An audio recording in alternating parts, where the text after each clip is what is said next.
तो दोस्तों आज हो गया 8 जनवरी 2024 यूपी में देश दुनिया के सभी ताज़ा मुख्य समाचार लेके आए सिर्फ आपके लिए फटाफट खबर शुरू करते हैं। उनसे चैनल को अब तक सब्सक्राइब ना किया और फटाफट चैनल सब्सक्राइब कर दे, लाइक कर दे, शेयर कर दें ताकि इसी तरह खबर आप हर रोज देख सकें। चलिए शुरू करते हैं आज की पहली बड़ी खबर। शेख हसीना एक बार फिर से बांग्लादेश में सत्ता के शीर्ष पर विराजमान होंगी। रविवार को हुए चुनाव में उन्होंने रिकॉर्ड 5वीं बार चुनाव जीत लिया है। हालांकि विपक्ष के चुनाव बहिष्कार के चलते मतदान बेहद कम रहा था। चुनाव अधिकारियों का कहना है कि प्रारंभिक रिपोर्ट से पता चलता है कि इस बार करीब 40% मतदान हुआ है। हालांकि यह अभी अंतिम आंकड़ा नहीं है। भारत और मालदीव के बीच मौजूदा वक्त में हालात तल्ख होते ही जा रहे हैं। साल 2024 की शुरुआत में ही मालदीव भारत की आलोचना कर खुद की फजीहत करवा चुका है। हाल ही में पीएम मोदी ने लक्षद्वीप का दौरा किया था, जिसे लेकर मालदीव के कुछ मंत्रियों ने पीएम मोदी के ऊपर भद्दी और नस्लवादी टिप्पणियां की थी।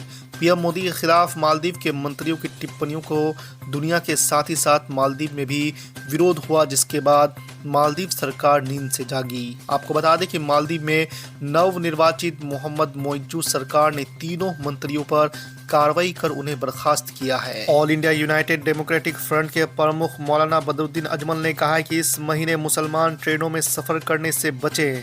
अयोध्या में नवनिर्मित राम मंदिर में रामलल्ला की प्राण प्रतिष्ठा से पहले बदरुद्दीन अजमल का यह बयान सामने आया है। आपको बता दें कि पीएम मोदी अयोध्या में राम मंदिर का उद्घाटन करने वाले हैं और इस मौके पर 60,000 लोगों के मौजूद रहने की उम्मीद है। सांसद बदरुद्दीन अजमल की टिप्पणी पर लोजपा प्रमुख चिराग पासवान की ओर से प्रतिक्रिया सामने आई है। चिराग पासवान ने कहा है कि अनावश्यक भ्रम फैलाने की कोशिश की जाती है, लोगों के बीच डर पैदा करने की कोशिश की जाती है। चिराग पासवान ने कहा कि केंद्र सरकार की कोशिश हमेशा सबका साथ का ही रहा है।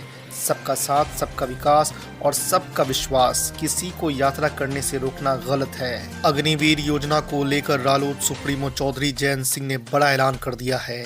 जयंत चौधरी ने युवाओं से संवाद करते हुए कहा कि युवा ही देश की ताकत है और इंडिया गठबंधन की सरकार बनते ही पहली कलम से अग्निवीर योजना को खत्म कर दिया जाएगा। आम आदमी पार्टी के प्रमुख अरविंद केजरीवाल ने रविवार को ऐलान किया है कि विधायक चेतर वसावा, जो इस समय जेल में हैं, आगामी लोकसभा चुनाव में भरूच सीट से पार्टी के उम्मीदवार होंगे। अरविंद केजरीवाल ने घोषणा की है कि वसावा जेल में रहते हुए भी भरूच लोकसभा सीट से चुनाव लड़ेंगे। आपको बता दें कि दिल्ली के मुख्यमंत्री ने पंजाब के मुख्यमंत्री भगवत मान के साथ भरूच के आदिवासी बहुल नेत्रंग क्षेत्र में एक जनसभा को संबोधित करते हुए ये दावा किया है। अयोध्या में राम लल्ला की प्राण प्रतिष्ठा के लिए तैयारियां जोरों शोर से चल रही है। कई नामी गिरामी हस्तियों को राम मंदिर उद्घाटन के लिए न्योता दिया गया है। इस बीच कई हस्तियां ऐसी भी है जो निमंत्रण न मिलने से नाराज है। इसी में एक नाम कर्नाटक के डिप्टी सीएम डीके शिव कुमार का है। उन्होंने रविवार को एक बयान में कहा है कि उन्हें मुख्यमंत्री सिद्धारमैया को 22 जनवरी को अयोध्या में राम मंदिर उद्घाटन के लिए निमंत्रण नहीं मिला है। अयोध्या में बन रहे राम मंदिर के उद्घाटन से पहले एक बार फिर से एमआईएम प्रमुख असदुद्दीन ओवैसी ने कई सवाल खड़े किए हैं। उन्होंने साफ तौर पर कहा है कि 6 दिसंबर को बाबरी मस्जिद को विध्वंस की घटना हमेशा लोगों के जहन में रहेगी। असदुद्दीन ओवैसी ने कहा है कि केंद्र सरकार इसे लोकसभा चुनाव में मुद्दा बनाने की कोशिश करेगी, लेकिन असल मुद्दा बेरोजगारी है, मुद्दा महंगाई का है। सुभाषपा के राष्ट्रीय अध्यक्ष और पूर्व मंत्री ओम प्रकाश राजभर ने कांग्रेस और समाजवादी पार्टी पर एक बार फिर से हमला बोला है। राहुल गांधी और अखिलेश यादव को आड़े हाथों लिया है। उन्होंने कहा है कि सपा सुप्रीमो को दोस्त बनाना नहीं आता है। वो 2 बार बसपा और 2 बार कांग्रेस से गठबंधन कर नाता तोड़ चुके हैं। उन्होंने कहा है कि जो लोग मंदिर नहीं बना पाए वही आज सवाल उठा रहे हैं। बिहार में हड़ताल के दौरान बर्खास्त की गई 18,000 से ज्यादा आंगनबाड़ी सेविकाओं और सहायिकाओं के लिए अच्छी खबर है।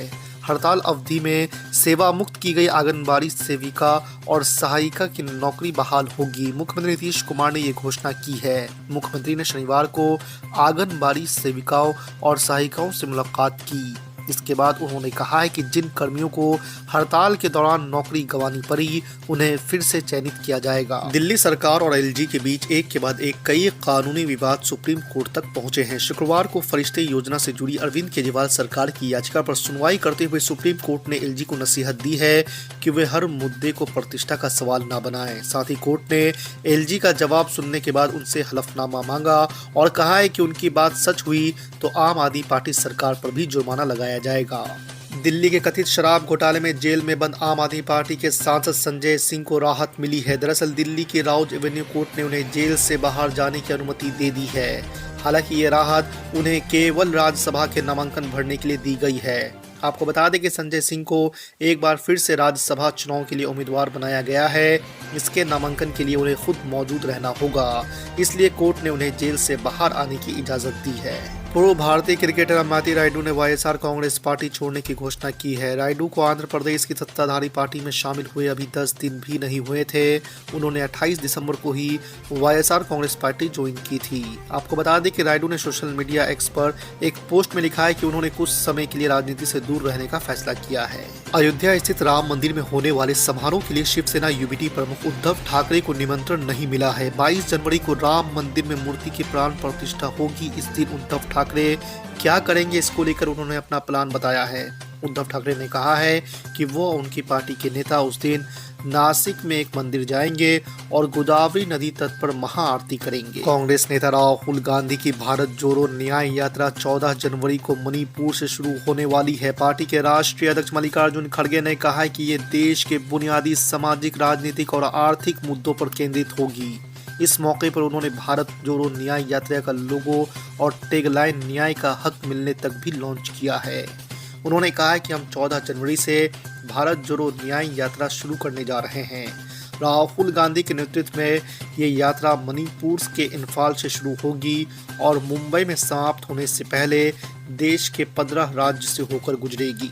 राम मंदिर में प्राण प्रतिष्ठा का वक्त करीब आने के बीच एमआईएम प्रमुख असदुद्दीन ओवैसी ने एक बयान दिया है, जिसको लेकर भारतीय जनता पार्टी उनको घेर रही है। दरअसल असदुद्दीन ओवैसी ने सुनहरी मस्जिद विवाद के बीच 1 जनवरी को एक सभा को संबोधित करते हुए कहा था कि नौजवानों को हमारी ताकत को बरकरार रखना चाहिए, कहीं ऐसा ना हो कि हमारी मस्जिदें हमसे छीन ली जाए। ओवैसी के इस बयान पर बीजेपी की तरफ से तीखी प्रतिक्रिया आई है। बीजेपी नेता और पूर्व केंद्रीय मंत्री शहनवाज हुसैन ने असदुद्दीन ओवैसी को इस बयान को उकसाव बताते हुए कहा है कि वो समाज में हिंदू मुसलमान में तनाव फैलाना चाहते हैं। समाजवादी पार्टी अध्यक्ष अखिलेश यादव ने आम चुनाव में जीत का मंत्र तलाशने के लिए अपने विधायकों पदाधिकारियों को नया टास्क दिया है। सभी से लिखित सुझाव मांगे गए हैं। इन सुझावों पर 3 दिन का मंथन होगा और उसमें चुनावी रणनीति बनेगी। इसके साथ ही कांग्रेस के सीटों को तालमेल को लेकर भी शीर्ष नेता दावेदारों को संदेश देंगे। आपको बता दें कि सपा प्रदेश अध्यक्ष ने शुक्रवार को सभी पदाधिकारियों को पत्र भेजकर अलग अलग बैठकों में आने को कहा है। अयोध्या के राम मंदिर को लेकर जारी सियासत के बीच बागेश्वर धाम के महंत धीरेन्द्र शास्त्री ने शुक्रवार को कहा कि भगवान राम राजनीति का विषय नहीं है। उन्होंने कहा कि राम मंदिर प्राण प्रतिष्ठा समारोह का राजनीतिकरण करना मूर्खता है। उन्होंने आगे कहा कि राम मंदिर जातिवाद के लिए नहीं बल्कि सभी राम भक्तों की आस्था के लिए बनाया जा रहा है। विपक्ष लगभग सभी चुनाव के बाद ईवीएम पर जरूर सवाल उठाता है। इंडिया गठबंधन के दलों ने कई बार चुनाव आयोग को पत्र लिखकर ईवीएम को लेकर चिंता जताई है। विपक्ष का कहना है कि वोट डालने के बाद हर वोटर को उसकी वीवीपैट स्लिप मिलनी चाहिए।